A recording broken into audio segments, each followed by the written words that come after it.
Education is the greatest gift அப்படின்ற டாப்பிக்கில் speech இருக்குமா, எனக்கு கொஞ்சம் ப்ரிப்பேர் பண்ணி கொடுங்கன்னு கேட்டு தொல்லை பண்ணிக்கிட்டே இருந்தாலுங்க. சரின்ட்டு அவங்களுக்கு ப்ரிப்பேர் பண்ணி கொடுத்துட்டு அவங்க படிக்கிற வச்சுட்டு ஸ்கூலுக்கு அனுப்பிச்சி விட்டாச்சு.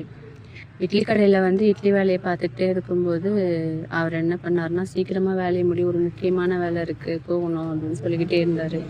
என்னன்னு கேட்டால் எதுவுமே சொல்லலை. சரி ஓகே, நான் இட்லி வேலையெல்லாம் முடிச்சுட்டு பாத்திரத்தில் எடுத்து அடுக்கி வச்சுட்டு இட்லியெல்லாம் போய் டெலிவரி பண்ணிவிட்டு வந்துட்டோம்.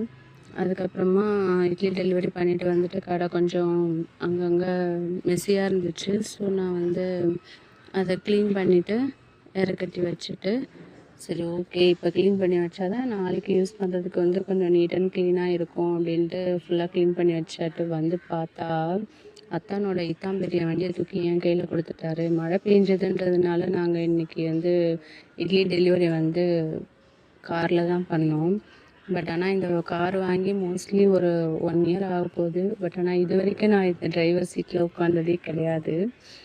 அது ஆக்சிலேட்டர், பிரேக்கு, கிளச்சு அதை வந்து நம்ம கொஞ்சம் மைண்டு கொண்டு வர்றதுக்கே ரொம்ப நேரம் ஆயிடுச்சு. எனக்கு வந்து பன்னியாரும் பத்மினியும் படத்தில் வர சீன் தான் ஞாபகம் வந்துச்சு. ABC accelerator, brake, clutch. ஏதோ எனக்கு ஓரளவு கட்ட வண்டி மாதிரி உருட்டிகிட்டே சமாளிச்சிட்டேன். இன்றைக்கி நாள் இப்படி தாங்க போச்சு.